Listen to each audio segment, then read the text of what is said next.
Selamat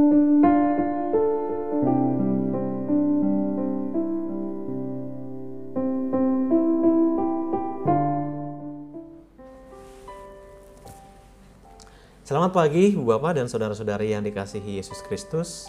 Hari baik bagi kita semuanya. Sebelum kita melakukan berbagai aktivitas dalam satu hari ini, marilah kita mendengarkan renungan harian HKBP Resort Sutoyo, Senin 7 Juni 2021. Marilah kita berdoa.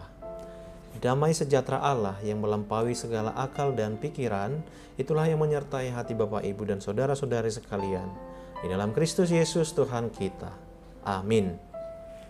Firman Tuhan bagi kita hari ini diambil dari Mazmur 90 ayat 12. Demikianlah sabda Allah. Ajarlah kami menghitung hari-hari kami sedemikian, hingga kami beroleh hati yang bijaksana. Jadikan hidupmu berarti. Ibu Bapak yang dikasihi Kristus, seorang pendeta bernama Pendeta Wilhelmus Latumahina. Ia adalah seorang gembala sidang Gereja Bethel, Indonesia, Bethsaida di Serpong, Tangerang. Ia memiliki seorang anak yang adalah anak sulungnya. Anaknya ini sangat diberkati oleh Tuhan dengan bakat yang diberikan oleh Tuhan di bidang musik. Bakat yang ia miliki membuatnya terlibat di bidang musik dan masuk ke dalam komunitas pengiring musik ibadah di gereja. Komunitas musik ini terdiri dari orang dewasa dan hanya ia sendiri yang adalah anak-anak. Hari silih berganti, ia semakin diberkati oleh Tuhan dan tumbuh semakin besar. Hingga pada usianya yang ke-17 tahun, pada tahun 2004, saat itu anak dari Pendeta Wilhelmus baru saja lulus SMA, terjadilah suatu kecelakaan lalu lintas yang akhirnya merenggut nyawa anak sulung pendeta tersebut. Tentu keadaan ini bukanlah kondisi yang mudah bagi seorang ayah yang kehilangan anak yang ia kasihi. Hingga akhirnya ia duduk dalam keheningan untuk merenungkan hidup ini. Pada saat itulah ia merenungkan bahwa dalam kehidupan ini ada tenggang waktu yang Tuhan beri buat kita. Artinya ada batasnya. Tidak selamanya kita muda, tidak selamanya kita kuat, tidak selamanya kita jaya, tidak selamanya kita hidup. Pendeta Wilhelmus Latumahina sangat menyadari bahwa dalam kehidupan ini ada masa saat kita nantinya mengalami stuck dan tak dapat berbuat apa-apa lagi. Hingga akhirnya beliau menyimpulkan, hidup ini hanyalah kesempatan saja yang tidak boleh disia-siakan. Maka itulah latar belakang lagu rohani yang sering kita dengar, hidup ini adalah kesempatan. Saudara di dalam Kristus, benar sekali bahwa hidup di dunia ini tidak akan selamanya kita miliki. Oleh karenanya, kita harus memakainya dengan bijaksana. Hal itulah yang ingin disampaikan oleh teks pagi ini bagi kita. Pemazmur merenungkan kesementaraan hidup manusia.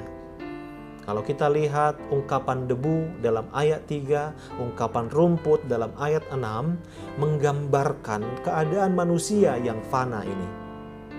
Itulah sebabnya pemazmur memohon agar Tuhan memberikan kesadaran akan kefanaan sebagai manusia, sehingga memiliki hati yang bijaksana untuk mengalami hidup dengan bermakna atau berarti.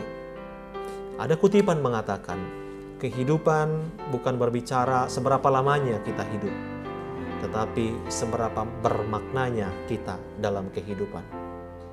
Sekarang pertanyaannya, bagaimana kita menjadikan hidup ini berarti?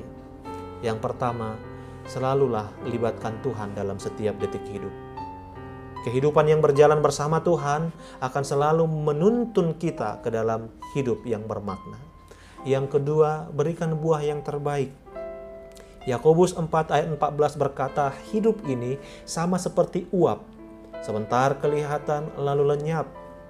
Artinya hidup ini singkat, maka hasilkanlah buah yang terbaik, apapun statusmu saat ini. Apakah sebagai seorang ayah, maka hasilkanlah yang terbaik di tengah-tengah keluarga. Sebagai seorang ibu, hasilkanlah buah yang terbaik bagi suami dan anak-anak di tengah-tengah keluarga. Sebagai seorang anak, hasilkanlah yang terbaik bagi orang tua dan bagi sesama. Sebagai seorang pelayan, hasilkanlah yang terbaik di tengah-tengah gereja atau dimanapun kita berada. Sebagai seorang pengusaha, hasilkanlah yang terbaik bagi semua orang, apakah bagi anggota atau siapapun yang berada di sekeliling saudara. Yang ketiga, perbuatlah selalu yang baik. Yakobus 4 ayat 17 berkata, jadi jika seorang tahu bahwa bagaimana ia harus berbuat baik, tetapi ia tidak melakukannya, ia berdosa. Kiranya Tuhan menolong kita untuk menjadikan hidup ini berarti. Amin. Kita berdoa. Ya Tuhan Allah, terima kasih untuk hari ini. Kami menyadari bahwa tidak selamanya kami memiliki waktu hidup di dunia ini. Ajarlah kami untuk memakai kesempatan hidup kami ini dengan baik dan bijaksana.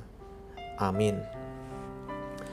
Selamat beraktivitas Ibu Bapak dan Saudara semua. Kiranya Tuhan Yesus menjaga kita di dalam satu hari ini. Tetapi kami akan mengingatkan, kiranya Ibu Bapak selalu setia untuk melakukan protokol kesehatan dengan ketat. Tuhan Yesus memberkati. Shalom.